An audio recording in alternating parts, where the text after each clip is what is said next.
Yes, നമുക്കൊരു degree ഉണ്ട്, നമുക്കൊരു സെൻട്രൽ ഗവൺമെന്റ് ജോലി ഭയങ്കര ആഗ്രഹമാണ് എന്നുണ്ടെങ്കിൽ തീർച്ചയായിട്ടും നമ്മളുടെ ഏറ്റവും ആദ്യത്തെ ലക്ഷ്യം SSC CGL ക്ലിയർ ചെയ്യുക എന്നുള്ളത് തന്നെയാണ്. ഈ 2026 SSC CGL മെയ് മാസം അല്ലെങ്കിൽ ജൂൺ മാസത്തിൽ നടക്കുന്നതാണ് കലണ്ടറിൽ പറയുന്നത്. ചിലപ്പോൾ നീളാൻ സാധ്യതയുണ്ട്. എന്നാൽ പോലും ആ ഒരു പരീക്ഷയ്ക്ക് വേണ്ടി തയ്യാറെടുക്കാൻ ആഗ്രഹിക്കുന്ന കുട്ടികൾക്ക് അവരെ ഹെൽപ്പ് ചെയ്യാൻ വേണ്ടിയാണ് നമ്മളെ ദിശ അക്കാദമി യൂട്യൂബ് ചാനലിൽ പുതിയൊരു സീരീസ് സ്റ്റാർട്ട് ചെയ്തിട്ടുള്ളത്. പൈലറ്റ് ബാച്ച് എന്നാണ് സീരീസിന്റെ പേര്.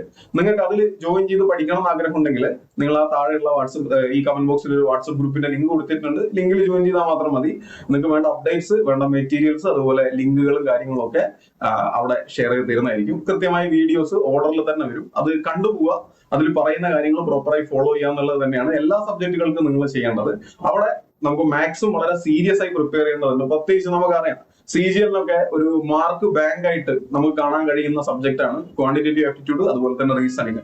അപ്പൊ മാത്സിലെ മുഴുവൻ മാർക്കും നമ്മൾ സെക്യൂർ ചെയ്യുക എന്നുള്ളത് വളരെ ഇമ്പോർട്ടന്റ് ആണ്. ഇപ്പം ഈ ചാനലിൽ തന്നെ 2025 നടന്ന 2025 നടന്നല്ല 2025 എക്സാമുമായി ബന്ധപ്പെട്ട് നടന്ന ടയർ 2 എക്സാം അത് നടന്നത് 2026 ജനുവരി 19-നാണ്.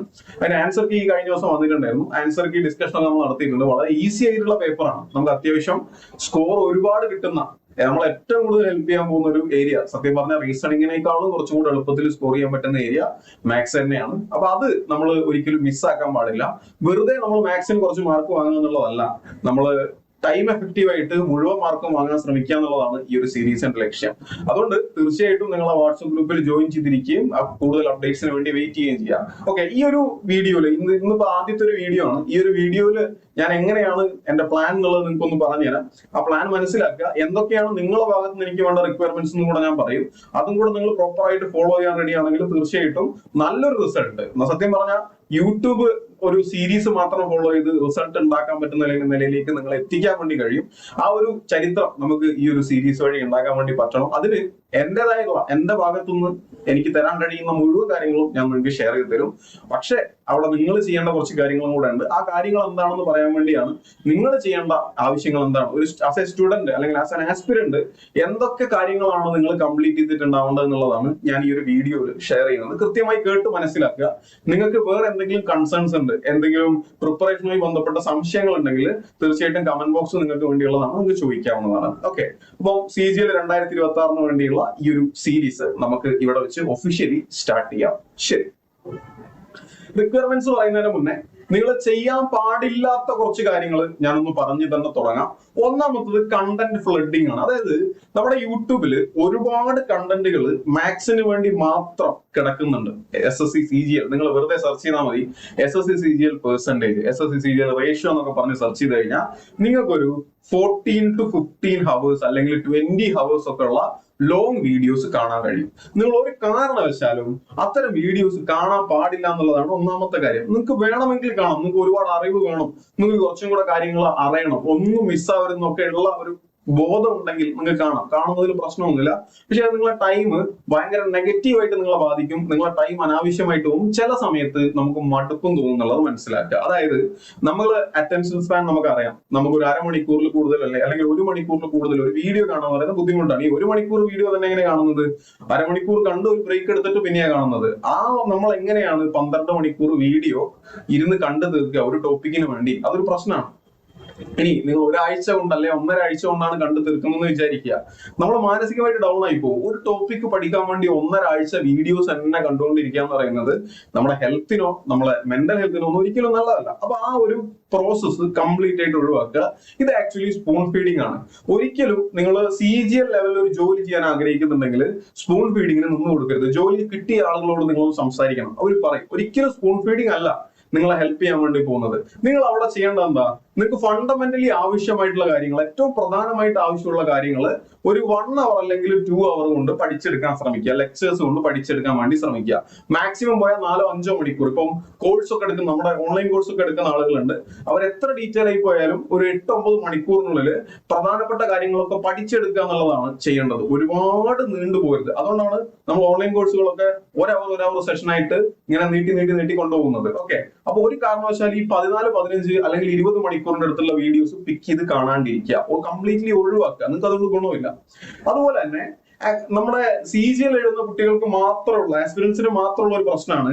അവര് കുറച്ച് കാര്യങ്ങളൊക്കെ നിങ്ങൾക്ക് അറിയാം. ഓക്കെ, നമ്മൾ ഡിഗ്രി ചിലപ്പോൾ ബിടെക് കഴിഞ്ഞ ആളുകളായിരിക്കും, ചിലപ്പോൾ ഡിഗ്രി മാത്സ് കഴിഞ്ഞ ആളുകളായിരിക്കും. നമ്മുടെ കയ്യിൽ കുറച്ച് മെത്തേഡ്സ് ഉണ്ടാവും. നമ്മളെ മെത്തേഡ്സ് ഡീസെന്റ് ആയിരിക്കും. കാരണം എന്താ, നമ്മൾ ചെറിയ പ്രായം മുതലേ പ്രാക്ടീസ് ചെയ്ത് വരുന്ന കാര്യമാണ്. അപ്പൊ നമുക്ക് അത്യാവശ്യം നല്ലൊരു ഫ്ലെക്സിബിലിറ്റി അതിനകത്ത് ഒരു കിടക്കുന്നുണ്ടാവും. പക്ഷെ അതിന് ഒരു ലിമിറ്റ് ഉണ്ട്. നിങ്ങളുടെ കയ്യിലുള്ള മെത്തേഡിന് ഒരു ലിമിറ്റ് ഉണ്ട്.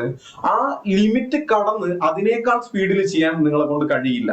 ഓക്കെ, പക്ഷെ നമ്മള് പുതിയൊരു മെത്തേഡ് കാണുമ്പോൾ എനിക്ക് ഇതിനേക്കാളും കംഫർട്ടബിൾ മറ്റേതാന്ന് പറഞ്ഞ് നിങ്ങൾ ഇതുവരെ ഏത് മെത്തേഡാണോ ഫോളോ ചെയ്യുന്നത് അത് തന്നെ ഫോളോ ചെയ്യും. അങ്ങനെ കുറച്ച് ആൾക്കാരെ ഞാൻ ശ്രദ്ധിച്ചിട്ടുണ്ട്.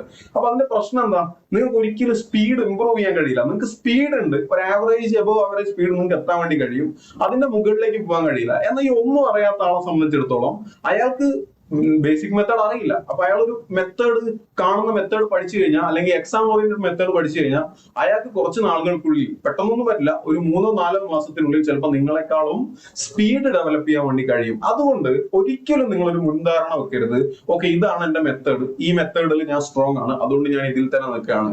തുടക്കത്തിൽ നിങ്ങൾക്ക് ഒരു ബെറ്റർ മെത്തേഡ് കിട്ടിയിട്ടുണ്ടെങ്കിൽ അത് അക്സെപ്റ്റ് ചെയ്യുക, അത് പഠിക്കാൻ വേണ്ടി ശ്രമിക്കുക. ഓക്കെ, എല്ലാവരും തുടക്കത്തിൽ അപ്പോൾ ഒരു ബുദ്ധിമുട്ട് ഫേസ് ചെയ്യും. ഈ മെത്തേഡ് എനിക്ക് ഓക്കെ ആവുന്നില്ല. പക്ഷെ നിങ്ങൾ ഒരു 1 to 2 months അത് നല്ലപോലെ പ്രാക്ടീസ് ചെയ്താൽ നിങ്ങൾക്ക് പഴയതിനേക്കാളും നല്ല സ്പീഡിൽ, ചില മെത്തേഡ്സ് ഒക്കെ നിങ്ങൾ ചിലപ്പോൾ ഒരു 3-4 തവണ പ്രാക്ടീസ് ചെയ്താൽ തന്നെ നിങ്ങൾക്ക് ഓക്കെ ഭയങ്കര കോൺഫിഡൻസ് കിട്ടും.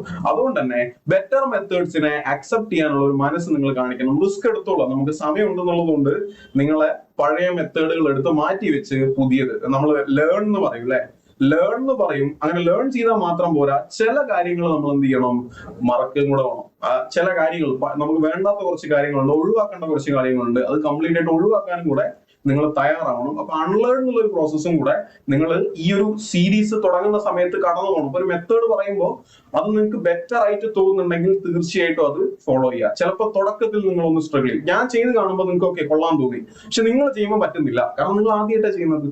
അപ്പൊ ആ മെത്തേഡ് പിടിക്കുക, പ്രിപ്പയർ ചെയ്യുക, പ്രാക്ടീസ് ചെയ്യുക. പ്രാക്ടീസ് ചെയ്ത് അത് നമുക്കൊന്ന് എന്ത് ചെയ്യണം, ഷാർപ്പാക്കി എടുക്കേണ്ടതായിട്ടുണ്ട്. ആ ഒരു കാര്യം ഓർത്തോളാം. പിന്നെ നിങ്ങൾ മാത്സ് പേടിയുള്ള ആളുകൾ ചിലപ്പോൾ ഈ ഒരു സീരീസ് ഫോളോ ചെയ്യുന്നുണ്ടാവും. നിങ്ങൾ ഒരു കാരണവശാലും മുഴുവൻ സമയവും മാത്സിന് കൊടുക്കാൻ വേണ്ടി പാടില്ല.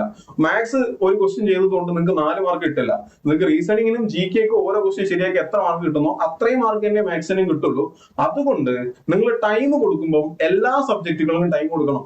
ഭൂരിഭാഗം കുട്ടികളും വരുന്ന ഒരു തെറ്റെന്ന് പറയുന്നത് അവർക്ക് പേടിയുള്ള സബ്ജക്ട് ഏതാണോ അവർ അതിന് കൂടുതൽ സമയം കൊടുക്കും. ഇപ്പം GK ഒന്നും അറിയാതെ, GK ഒട്ടും ബാക്ക്ഗ്രൗണ്ട് ഇല്ലാതെ വരുന്ന ആൾക്കാർ തുടക്കത്തിൽ GK ക്ക് ഒരുപാട് സമയം കൊടുക്കും. അവിടെ എന്താ സംഭവിക്കുക, നമുക്ക് GK ഒന്നും അങ്ങനെ ഒരുപാട് മാർക്ക് സ്കോർ ചെയ്യാൻ വേണ്ടി കഴിയില്ല. പിന്നെ മാത്സ് നമ്മൾ ശ്രദ്ധിക്കാത്തതുകൊണ്ട് അതിൽ നിന്ന് സ്കോർ ചെയ്യാൻ പറ്റാത്ത അവസ്ഥ വരും. തിരിച്ചും സംഭവിക്കാറുണ്ട്. അതുകൊണ്ട് നിങ്ങൾ ചെയ്യേണ്ട കാര്യം, ടൈം എല്ലാവർക്കും കൊടുക്കണം. എല്ലാ ദിവസവും എല്ലാ സബ്ജക്റ്റുകളും ജസ്റ്റ് എന്തെങ്കിലുമൊക്കെ പഠിച്ചു പോയിട്ടുണ്ടാവണം. നിങ്ങൾ ഇംഗ്ലീഷ് വൊക്കാബുലറി പഠിക്കാത്ത ദിവസം ഉണ്ടാവാൻ പാടില്ല. നിങ്ങൾ GK യുമായി ബന്ധപ്പെട്ട എന്തെങ്കിലും കണ്ടന്റ് പഠിക്കാത്ത ദിവസം ഉണ്ടാവാൻ പാടില്ല. നിങ്ങൾ മാത്സിന്റെ പ്രാക്ടീസ് ചെയ്യാത്ത ദിവസം ഉണ്ടാവാൻ പാടില്ല. അതുപോലെ തന്നെ റീസണിങ് പ്രാക്ടീസ് ചെയ്യാത്ത ദിവസം ഉണ്ടാവാൻ പാടില്ല. എല്ലാ ദിവസവും നമ്മൾ ഈ പഠിച്ചുകൊണ്ടിരിക്കുന്ന സമയത്ത് 4 സബ്ജക്റ്റുകളിൽ കൂടെയും ടച്ച് ചെയ്തിട്ടേ പോകാൻ പാടുള്ളൂ. എന്നിട്ടേ നമ്മൾ എന്ത് ചെയ്യുള്ളൂ, ഉറങ്ങുള്ളൂ എന്നുള്ളൊരു തീരുമാനത്തിലേക്ക് എത്തണം. ഇതും കൂടെ നിങ്ങളൊന്ന് ഓർത്തുക. ഇത്രയും കാര്യങ്ങൾ ശ്രദ്ധിച്ചില്ലെങ്കിൽ ഡെഫിനറ്റ്ലി ഇപ്പം നിങ്ങൾ 15 മണിക്കൂർ വീഡിയോ കാണാൻ കണ്ടു തുടങ്ങുമ്പോൾ 2 ദിവസം കാണുമ്പോഴേക്കും തോന്നും ഓക്കെ ഒരു ടോപ്പിക്ക് പഠിക്കാൻ ഇത്രയും ബുദ്ധിമുട്ടാണെങ്കിൽ എങ്ങനെയാണ് ഞാൻ മാത്സിന്റെ 20 ടോപ്പിക്ക് പഠിക്കുക, അല്ലെങ്കിൽ 24 ടോപ്പിക്ക് പഠിക്കുക, പിന്നെ അതുപോലെ തന്നെ ഇതേപോലെ തന്നെ ഞാൻ മറ്റ് സബ്ജക്റ്റുകളും പഠിക്കണ്ടേ എന്നൊരു തോന്നൽ വരും. അതുകൊണ്ട് ഈ മാത്സിന്റെ കേസിലെ കണ്ടന്റ് ഫ്ലഡിങ് നിങ്ങൾ ഒഴിവാക്കുക. നിങ്ങൾ ഒരുപാട് കണ്ടന്റുകൾ കൺസ്യൂം ചെയ്യാതെ ഇരിക്കുക എന്നുള്ളതാണ് കാര്യം.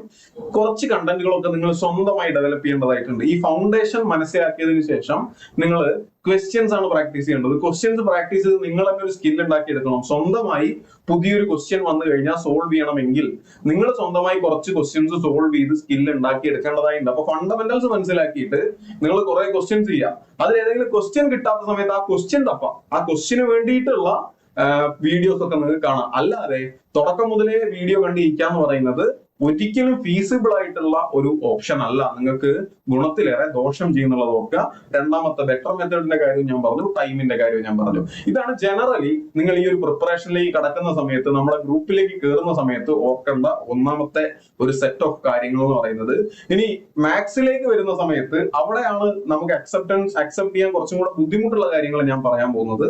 അതില് റിക്വയർമെന്റ്സ് തന്നെയാണ്. എന്തൊക്കെ റിക്വയർമെന്റ്സ് ഉണ്ട്? നിങ്ങൾ ഈ ഒരു സീരീസ് പഠിക്കാൻ തുടങ്ങുന്നതിന് മുന്നേ ഇപ്പം അടുത്ത ദിവസം മുതൽ നമ്മുടെ വീഡിയോസ് വന്നു തുടങ്ങും. അപ്പോൾ ആ ക്ലാസ്സസ് വന്നു തുടങ്ങുന്ന സമയത്ത് അല്ലെങ്കിൽ പ്രാക്ടീസ് സെറ്റുകൾ വന്നു തുടങ്ങുന്ന സമയത്ത് നിങ്ങൾ എന്തൊക്കെ ചെയ്യണം, അല്ലെങ്കിൽ എന്തൊക്കെ അതിന് മുന്നേ റെഡി ആക്കി വെച്ചിട്ടുണ്ടാവണം? നിങ്ങൾ ചിന്തിക്കാൻ നോട്ട്ബുക്ക് വേണം, അങ്ങനെയൊന്നല്ല ഞാൻ പറയാൻ പോകുന്നത്. എനിക്ക് വേണ്ട കാര്യം നിങ്ങൾ എല്ലാവരും മൾട്ടിപ്ലിക്കേഷൻ ടേബിൾ പഠിച്ചിട്ടുണ്ടാവണം. ഓക്കെ, ഡിഗ്രി ലെവൽ എക്സാം ആണ്. ഇനി ഞാൻ മൾട്ടിപ്ലിക്കേഷൻ ടേബിൾ പഠിക്കണം. നിങ്ങളോട് 17x13 എത്രയാണെന്ന് ചോദിച്ചു കഴിഞ്ഞാൽ ഒറ്റയടിക്ക് പറഞ്ഞു തരാൻ കഴിയുന്നില്ല. ഇല്ലെങ്കിൽ നിങ്ങൾക്ക് മൾട്ടിപ്ലിക്കേഷൻ ടേബിൾ അറിയില്ല, അത് നമ്മൾ അക്സെപ്റ്റ് ചെയ്യണം. എന്നിട്ട് പഠിക്കണം. ഗുണന പട്ടിക പഠിക്കുക എന്ന് പറയുന്നത് CGL സംബന്ധിച്ചിടത്തോളം വളരെ ഇമ്പോർട്ടന്റ് ആണ്. അത് 1 to 20 ആയിരിക്കണം. 1 മുതൽ 20 വരെയുള്ള മൾട്ടിപ്ലിക്കേഷൻ ടേബിൾ പഠിക്കണം. ചിലപ്പോൾ നിങ്ങൾ എഴുതി പഠിക്കേണ്ടി വരും. ഒരു നാണക്കേട് എന്ത് ചെയ്യരുത് അതിൽ വിചാരിക്കാൻ പാടില്ല. നിങ്ങൾ ഈ പറയുന്ന റാങ്ക് വാങ്ങിയ ആളുകൾ അല്ലെങ്കിൽ ജോലി വാങ്ങിയ ആളുകൾ അവരൊക്കെ ഗുണനപ്പട്ടിക പഠിച്ച് മൾട്ടിപ്ലിക്കേഷൻ ടേബിൾ 20 വരെ എങ്കിലും പഠിച്ചിട്ടാണ് ഈ ഒരു റിസൾട്ടിലേക്ക് എത്തിയത്. അല്ലാതെ നമ്മള് ജന്മനായുള്ള സിദ്ധി കൊണ്ട് ആരും എന്ത് ചെയ്തിട്ടില്ല, ഈ ഒരു എക്സാം ക്ലിയർ ചെയ്തിട്ടില്ല. ഈ ടേബിൾ വളരെ ഇമ്പോർട്ടന്റ് ആണ്. കാരണം നിങ്ങൾക്ക് തന്നെ അറിയാം എത്ര ടൈം ഇവിടെ സേവ് ചെയ്യാൻ കഴിയും. ഒരു മൾട്ടിപ്ലിക്കേഷൻ ഒരു സ്റ്റെപ്പേ കംപ്ലീറ്റ് ചെയ്ത് നമുക്ക് ഒഴിവാക്കാൻ കഴിയും, ഡയറക്റ്റ് ആൻസറിലേക്ക് പോകാൻ കഴിയും. അതുപോലെ തന്നെ ഡിവിഷനിലും ഈ ഒരു സാധനം വളരെ ഹെൽപ്ഫുൾ ആണെന്നുള്ളത് നിങ്ങൾ മനസ്സിലാക്കണം. ഓക്കെ, ഇപ്പൊ നിങ്ങൾക്ക് 17x13 എന്ന് പറഞ്ഞാൽ 221 അറിയാമെങ്കിൽ നിങ്ങൾക്ക് ഡിവിഷൻ വരിക 2, 2, 1, 7, 2, 8 ഇങ്ങനെ ഒരു ഡിവിഷൻ വരുന്ന സമയത്ത് ഇതാ ബൈ 13 ചെയ്യുമ്പോ ഓക്കെ 22-ൽ 13 ഉണ്ടെന്ന് പറയുന്നതിന് മുന്നേ എനിക്ക് 221-ൽ 17, 13 ഉണ്ടെന്ന് പറയാം. അവിടെ അന്നേരം തന്നെ ഒരു ഫസ്റ്റ് സെറ്റ് ഓഫ് ഉത്തരായി. ഇനി ബാക്കിയുള്ളിടത്ത് നോക്കിയാൽ മതി. അപ്പൊ അവിടെ സ്പീഡ് കൂടും. അപ്പൊ എങ്ങനെ ഡിവൈഡ് ചെയ്യണം നമ്മൾ പറയും. ആ ഡിവൈഡ് ചെയ്യുന്ന എങ്ങനെയാന്ന് പറയുമ്പോൾ അവിടെ നിങ്ങൾ ബുദ്ധിമുട്ടും. എന്തില്ലെങ്കിൽ മൾട്ടിപ്ലിക്കേഷൻ ടേബിൾ ഇല്ലെങ്കിൽ. സോ മൾട്ടിപ്ലിക്കേഷൻ ടേബിൾ ഒരു മസ്റ്റ് ആയിട്ടുള്ള സാധനമെന്ന് മനസ്സിലാക്കുക. അത് പഠിച്ചിരിക്കുക. എങ്ങനെ പഠിക്കും? ഒരു ദിവസം കൊണ്ട് പഠിക്കാൻ കഴിയോ? ഇല്ല, ഇതൊരു പ്രോസസ്സാണ്. നിങ്ങൾ തുടക്കത്തിൽ എന്ത് ചെയ്യണം? ഓരോ ദിവസവും ചിലപ്പോൾ ഓരോ ടേബിൾ വെച്ച് എഴുതേണ്ടി വരും. അല്ലെ 2 ടേബിൾ 3 ടേബിൾ വെച്ച് 1 to മീൻസ് 5ന്റെ ടേബിൾ ആണെങ്കിൽ 5x1 മുതൽ 5x20 വരെ ഒന്ന് എഴുതേണ്ടി വരും. പിന്നെ ഒന്ന് ഷഫിൾ ചെയ്ത് ഒന്നും കൂടെ എഴുതി നോക്കേണ്ടി വരും, ഒന്ന് പറഞ്ഞു നോക്കേണ്ടി വരും. അത് ചെയ്യാനുള്ള മനസ്സ് കാണിക്കുക, അത് വിട്ടുകളയരുത്. ഓക്കെ, ഇതൊക്കെ എനിക്ക് അറിയാം, എനിക്ക് ചെയ്യാൻ പറ്റും, ഇതിപ്പോ പഠിച്ചില്ലെങ്കിലും കണ്ടുപിടിക്കാലോ എന്നുള്ളൊരു തോന്നൽ നിൽക്കുന്നുണ്ടെങ്കിൽ നിങ്ങൾക്ക് ഈ ഒരു എക്സാം നിങ്ങൾക്ക് പറ്റിയിട്ടുള്ളതല്ല എന്ന് മനസ്സിലാക്കുക. ഓക്കെ, ആ ഒരു ബോധത്തോടെ നിങ്ങൾ ഇതൊക്കെ പഠിച്ചെങ്കിലേ ക്ലിയർ ചെയ്യാൻ പറ്റുള്ളൂ എന്നുള്ള ബോധത്തോടെ മൾട്ടിപ്ലിക്കേഷൻ ടേബിൾ ഇരുന്ന് പഠിക്കാം. രണ്ടാമത്തെ കാര്യം സ്ക്വയർ ആണ്. ഓക്കെ, മൾട്ടിപ്ലിക്കേഷൻ ടേബിൾ പഠിക്കുമ്പോൾ ഒബ്വിയസ്ലി സ്ക്വയറും കൂടെ നമ്മൾ പഠിക്കുമ്പോൾ 17 ടേബിൾ പഠിക്കുകയാണെങ്കിൽ 17x17 അതിൻ്റെ അകത്ത് കിടക്കുന്നുണ്ടാവും. അപ്പൊ സ്ക്വയർ നമ്മൾ പഠിക്കും. അത് 20 വരെയാണ്. പക്ഷെ നിങ്ങൾ പഠിക്കേണ്ടത് 1 to 30 ആണ്. 1 to 30 1 മുതൽ 30 വരെയുള്ള സ്ക്വയറുകൾ നിങ്ങൾ പഠിച്ചിട്ടുണ്ടാവും. അപ്പൊ ബാക്കി പഠിക്കണ്ടേ? എല്ലാം നമ്മൾ കാണാപ്പാഠം പഠിക്കണ്ട. ഓക്കെ, കുറെയൊക്കെ നമുക്ക് ചെയ്യാം. പക്ഷെ ഫണ്ടമെന്റൽ ആയിട്ടുള്ള കാര്യങ്ങൾ നമ്മൾ പഠിച്ചേ പറ്റുള്ളൂ. ഇപ്പൊ നിങ്ങൾ 1 to 30 വരെ പഠിക്കുകയാണെങ്കിൽ ഇതാ 41ന്റെ സ്ക്വയർ ഞാൻ നിങ്ങൾക്ക് കണ്ടുപിടിക്കാൻ പറഞ്ഞു തരും. അല്ലെ 31ന്റെ സ്ക്വയർ 32ന്റെ സ്ക്വയർ കണ്ടുപിടിക്കാൻ ഞാൻ പറഞ്ഞു തരും. ഇതാ ഇവിടെ 1ന്റെ സ്ക്വയർ 1 ആണ്, 2x4x1 8 ആണ്, 4 സ്ക്വയർ 16 ആണ്. ഇത് ഞാൻ ചെയ്തു തരും. അതെപ്പോഴാ? അത് 31 മുതൽ അപ്ലൈ ചെയ്യാനുള്ളതാണ്. പക്ഷെ 30 വരെ നിങ്ങൾ ആ റിക്വയർമെന്റ് കംപ്ലീറ്റ് ചെയ്തിട്ടുണ്ടാവണം. എന്നാലേ എനിക്ക് ഇത് പറഞ്ഞു തരാൻ കഴിയുള്ളൂ. എന്നിട്ട് ഞാനിത് പറയുമ്പോഴേ നിങ്ങൾക്ക് ഇത് ഉപകാരപ്പെടുന്നതാവുള്ളൂ. അതുകൊണ്ട് എന്ത് ചെയ്യുക? 1 to 30 സ്ക്വയേഴ്സ് മസ്റ്റ് ആയും പഠിച്ചിരിക്കുക. അതില് ഒരു വിട്ടുവീഴ്ചയും വരുത്തരുത്. ഓക്കെ, അപ്പൊ ഡെയിലി ചെയ്യേണ്ട കാര്യങ്ങളിൽ ഒന്ന് മൾട്ടിപ്ലിക്കേഷൻ ടേബിൾ ആണ്, വേറൊന്ന് സ്ക്വയർ ആണ്. 1 to 30 സ്ക്വയർ ആണ്. അടുത്തൊരു സാധനം കൂടെ പറഞ്ഞുതരാം. അത് 1 to 30 ക്യൂബ് ആണ്. 1 to 30 ക്യൂബ്. നമ്മൾ അതിൽ ഒരു വിട്ടുവീഴ്ചയും വരുത്തരുന്നുള്ളതാണ്. നമ്മൾ അതിൽ ഒരു കോംപ്രമൈസ് വരുത്തി കഴിഞ്ഞാൽ ഭാവിയിൽ നിങ്ങൾക്ക് തന്നെ അതൊരു ബുദ്ധിമുട്ടുണ്ടാവും. അതായത് ഞാനിപ്പോ കോമ്പൗണ്ട് ഇൻട്രസ്റ്റിനെ പറ്റി പറയുമ്പോൾ ഒരു ക്യൂബിനെ പറ്റി പറയുന്ന സമയത്ത് നിങ്ങൾക്ക് അത് മനസ്സിലാകാതെ വരും. അല്ലെങ്കിൽ ഓക്കെ ആ നമ്പർ എവിടെ നിന്ന് വന്നു എന്ന് മനസ്സിലാവാത്തൊരു ബുദ്ധിമുട്ട് വരും. അതുകൊണ്ട് 1 to 30 ക്യൂബ് മസ്റ്റ് ടൈം പഠിച്ചിരിക്കുക. ഇതൊന്നുമില്ല, ഇതൊരു ദിവസം എഴുതുക. 1 to 30 സ്ക്വയർ അങ്ങ് എഴുതുക. അത് കഴിഞ്ഞാൽ 1 to 30 ക്യൂബ് അങ്ങ് എഴുതുക. എന്നിട്ട് ഓർത്ത് നോക്കുക ഏതൊക്കെ ക്യൂബ്സ് എനിക്ക് ഓർമ്മയുണ്ട്. ഇപ്പൊ 2, 4, 2, 7, 4, 2744 ആരായിരുന്നു. ഈ ഒരു പ്രോസസ്സ് നമ്മളിങ്ങനെ നമ്മളെ തലയിൽ കൂടെ ഇങ്ങനെ കൊണ്ടുപോയിക്കൊണ്ടേയിരിക്കുക. നിങ്ങൾ ചിലപ്പോൾ എഴുതി പഠിക്കുന്ന ആൾക്കാരായിരിക്കും. അങ്ങനെയാണെങ്കിൽ നിങ്ങൾ എഴുതി പഠിക്കുക. നിങ്ങൾ ചിലപ്പോൾ റീകോൾ ചെയ്ത് പഠിക്കുന്ന ആൾക്കാരായിരിക്കും. കുറച്ചും കൂടെ ബെറ്റർ അതാണ് എനിക്ക് തോന്നുന്നത്. നിങ്ങൾ എഴുതിയ കാര്യങ്ങൾ ഒന്ന് മനസ്സിലേക്ക് റീകോൾ ചെയ്ത് നോക്കുക. എന്നിട്ട് കിട്ടാത്തതൊന്നും കൂടെ വായിച്ചു നോക്കുക. അപ്പൊ ആ റീകോളിംഗ് നിങ്ങൾക്ക് ഉണ്ടെങ്കിൽ നിങ്ങൾക്ക് ആക്ച്വലി GK ഒക്കെ അത് ഹെൽപ്ഫുൾ ആവും. ആ ഒരു സ്കില്ല് നിങ്ങൾ ഡെവലപ്പ് ചെയ്ത് കഴിഞ്ഞാൽ, അതായത് ഒരു പേപ്പറിൽ നമ്മൾ കുറെ സാധനങ്ങൾ എഴുതി വെച്ചു, സ്ക്വയേഴ്സും ക്യൂബ്സ് ഒക്കെ എഴുതി വെച്ചു. എന്നിട്ട് ഞാനൊരു നമ്പറിന്റെ ക്യൂബ് റീകോൾ ചെയ്യാൻ ശ്രമിച്ചു, ചിലപ്പോൾ കിട്ടൂല, വീണ്ടും വീണ്ടും വീണ്ടും ശ്രമിച്ച് കിട്ടിയില്ല. ഫൈനലി നമ്മൾ എന്ത് ചെയ്യുക, ഒന്ന് ചെക്ക് ചെയ്യുക. ഈ ഒരു പ്രോസസ്സ് റിപ്പീറ്റ് ചെയ്തിട്ടുണ്ടെങ്കിൽ നിങ്ങൾക്ക് GK ഒക്കെ പഠിക്കുന്ന സമയത്ത് കുറച്ചും കൂടെ ഗുണം ചെയ്യും. പിന്നെ മാത്സിന് നിങ്ങൾക്ക് എത്രത്തോളം സ്ട്രോങ് ആവാൻ കഴിയുമോ അത്രത്തോളം നമ്പേഴ്സ് നിങ്ങൾക്ക് ഓർത്തു വെക്കാൻ കഴിയും. നമ്പേഴ്സുമായിട്ട് നിങ്ങൾ ഭയങ്കര ഫെമിലിയർ ആവും. അങ്ങനെ ഫെമിലിയർ ആവുന്ന സമയത്ത് നിങ്ങൾ ഈ പറയുന്ന ഹിസ്റ്ററി ഒക്കെ പഠിക്കുന്ന സമയത്ത് വളരെ എളുപ്പമായിരിക്കും. നമുക്ക് 1773 അല്ലെങ്കിൽ 1813 എന്നൊക്കെ പറഞ്ഞിട്ട് നമുക്ക് ഓരോ കാര്യങ്ങൾ ചാപ്റ്റർ ആക്ട് എന്നൊക്കെ പറഞ്ഞ് പഠിക്കുന്ന സമയത്ത് ആ ഇയർ ബേസിൽ പഠിക്കാൻ പറ്റും. ഓക്കെ, അത് വേണമെങ്കിൽ ആ ഇയേഴ്സ് ഒക്കെ പക്കായിട്ട് ഓർത്തു വെക്കണമെങ്കിൽ നമുക്ക് മാത്സിലാണ് ആദ്യം സ്കില്ല് ഡെവലപ്പ് ചെയ്യേണ്ടതായിട്ടുള്ളത്. അപ്പൊ ഈ ഒരു 3 റിക്വയർമെന്റ് നിങ്ങൾ ചെയ്യാൻ റെഡി ആണെങ്കിൽ ധൈര്യമായിട്ട് താഴെ കൊടുത്തിട്ടുള്ള ലിങ്കിൽ നിങ്ങൾ ജോയിൻ ചെയ്യുക. കൂടുതൽ അപ്ഡേറ്റ്സ് എന്തൊക്കെയാണെന്നുള്ളത് നിങ്ങളെ അറിയിക്കുന്നതായിരിക്കും. തൊട്ടടുത്ത ദിവസങ്ങളിൽ തന്നെ വീഡിയോസ് ഒക്കെ വരും. ആ വീഡിയോസ് വരുന്ന സമയത്ത് നമ്മൾ ഒരിക്കലും എക്സ്പെക്ട് ചെയ്ത് ആദ്യം തന്നെ ക്ലാസിന്റെ വീഡിയോസ് വരാന്ന്. ഞാൻ തുടക്കത്തിൽ ചെയ്യുന്നുണ്ടാവുക കാൽക്കുലേഷൻസ് ആയിരിക്കും. അതായത് നമ്മളുടെ സ്പീഡ്, നമ്മളുടെ നോർമൽ സ്പീഡിൽ നമ്മൾ ചെയ്ത് കഴിഞ്ഞാൽ കിട്ടൂല എന്നുള്ളത് ഒരു യാഥാർത്ഥ്യമാണ്. ആ യാഥാർത്ഥ്യം മനസ്സിലാക്കി നമ്മൾ സ്പീഡ് ഇൻക്രീസ് ചെയ്യണം. അത് വളരെ ഇമ്പോർട്ടന്റ് ആണ്. അതുകൊണ്ട് കാൽക്കുലേഷൻസ് ആയിരിക്കും നമ്മൾ ആദ്യത്തെ സ്റ്റെപ്പ് എന്ന് പറയുന്നത്. ഇപ്പൊ നമുക്ക് 25 ക്വസ്റ്റ്യൻസ് ആണുള്ളത്. പക്ഷെ 25 ക്വസ്റ്റ്യൻസ് ചെയ്യാൻ നമ്മളെ കയ്യിൽ 25 മിനിറ്റ്സ് ഉണ്ടാവണമെന്നില്ല. എക്സാം അതിന്റെ വേഴ്സ്റ്റ് കേസ് നമ്മൾ മനസ്സിലാക്കി വിചാരിക്കുക. വേഴ്സ്റ്റ് കേസ് എന്താ, നമുക്ക് 25 മിനിറ്റ് കിട്ടൂല, നമുക്ക് 20 മിനിറ്റേ കിട്ടുള്ളൂ. റീസണിങ് ടഫാണ്. അങ്ങനെയാണ് 20 മിനിറ്റേ കിട്ടുള്ളൂ. അപ്പൊ 25 ക്വസ്റ്റ്യൻ 20 മിനിറ്റ് എന്നുള്ള ഒരു ബോധത്തോടെ, അല്ലെങ്കിൽ 10 ക്വസ്റ്റ്യൻ 8 മിനിറ്റ് എന്നുള്ള ഒരു ബോധത്തോടെ, ഒരു 80% നമ്മളെ ക്വസ്റ്റ്യന്റെ 80% മാത്രമേ ടൈം ഉള്ളൂ എന്നുള്ള ബോധത്തോടെ നമ്മൾ പ്രാക്ടീസ് ചെയ്യണം. അവിടെ ചെയ്യുന്ന സമയത്ത് കാൽക്കുലേഷൻ ഇല്ലെങ്കിൽ നമ്മളെ കൊണ്ട് പറ്റില്ല. അപ്പൊ കാൽക്കുലേഷൻ സെറ്റ് ആക്കി എടുക്കുക എന്നുള്ളതായിരിക്കും നമ്മൾ ആദ്യത്തെ ടാസ്ക് എന്ന് പറയുന്നത്.